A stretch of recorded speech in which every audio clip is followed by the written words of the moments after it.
5-ször nyert érmet nemzetközi porondon a BHS cselgáncsozója, Kőszegi Rebeka.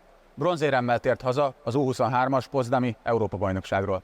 Úgy néz ki nálunk, amikor nézik a meccseket, hogy apa fogja a telefont, vagy kirakják tévére, és nézi még a két öcsém, és apa. Anya meg kimegy a szobában, mert nem bírja nézni, annyira izgul. A családnak pedig volt oka idén az örömre, Kőszegi Rebeka ugyanis bronzéremmel tért haza az U23-as potsdami Európa-bajnokságról, megszerezve ezzel idei 5. nemzetközi érmét. Nekem úgymond az olimpia minden, hogy oda kijussak, és érmet is hozzak. Nagymamámmal meg nagypapámmal elmentem nyaralni, és 2012-ben akkor volt az olimpia nyáron, és a tévében néztünk, és én akkor eldöntöttem, hogy én olimpiára akarok menni.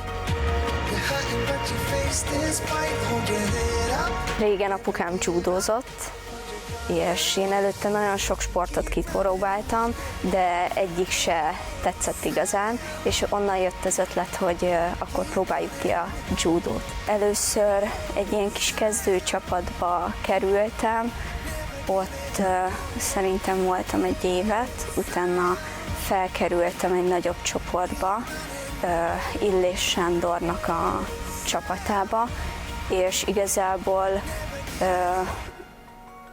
ő tanított meg engem judózni. A Honvéd cselgáncsozója kiváló alapokat kapott, olyannyira, hogy idén sikert sikerre halmozott.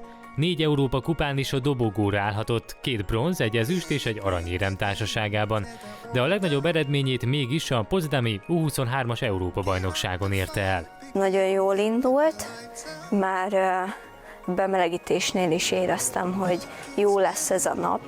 Az első meccsemnél dobtam egy vazarit, utána meg egy folytással nyertem, de a 4 közéjutásnál volt egy kis hullám, úgy mondom, hogy ott nem sikerült nyernem, és utána eléggé magam alatt voltam, kiborultam, de utána sikerült ezt átlépnem, ezt az akadályt, és a visszameccsen, és illetve a bronzmeccsre sikerült felszívnom magam, és maximális teljesítményt nyújtani.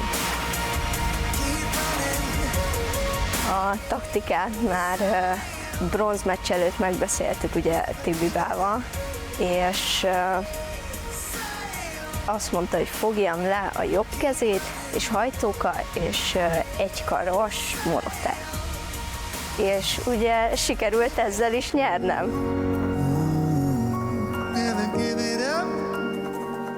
Amikor eldobtam a lányt, a cseh lányt, akkor nem értettem, hogy én most mit csináltam.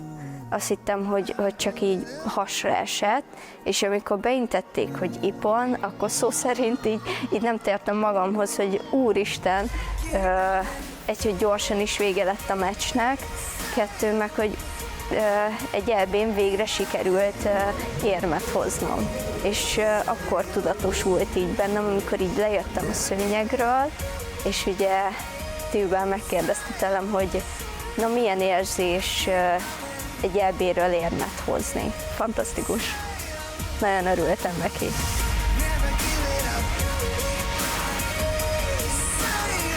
Minél több nemzetközi versenyen szeretnék indulni, érmet hozni, Grand Slameken, Grand Prix-en, Openeken, és a 2028-as olimpián már ott akarok lenni.